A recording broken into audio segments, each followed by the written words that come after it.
மலக்கை அல்லாஹ் படைத்ததிலிருந்து அவருடைய வாயிலே தயாராக வைத்திருக்கிறார். எப்பொழுது அல்லாஹ் ஊதச் சொல்வானோ அப்பொழுது ஊதுவார், எல்லாம் அழிந்துவிடும். அல்லாஹ் கேட்பான் சூர் ஊதக்கூடிய மலக்கை பார்த்து, இப்பொழுது யார் இருக்கிறார்?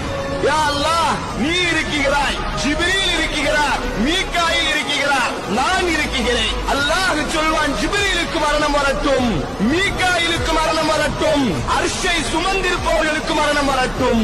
அடுத்து அல்லாஹ் கேட்பான், இப்பொழுது யார் இருக்கிறார்? இப்பொழுது யார் இருக்கிறார்? சொல்லுவார், யா அல்லாஹ், யாரும் இல்லை. பேசுவான், இப்பொழுது யார் இருக்கிறார்?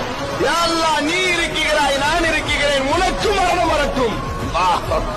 தனித்தவனாக அல்லாஹ் மாத்திரம் இருந்து கேட்பான், ஐனல் ஜப்பார், எங்கடா போனீர்கள் பெருமை அடித்தவர்கள் எல்லாம்? ஐனல் முத்தகப்பீர், நான் தான் என்று மமதையிலே நடந்தீர்களே, எங்கே அவர்கள்? இன்றைய தினத்திலே யார் இந்த பூமியின் மீது எங்கே இருக்கிறீர்கள்? சொல்வான், ஆனல் மலிக், நான் தான் அரசன். அல்லாஹ் பேசுவான்.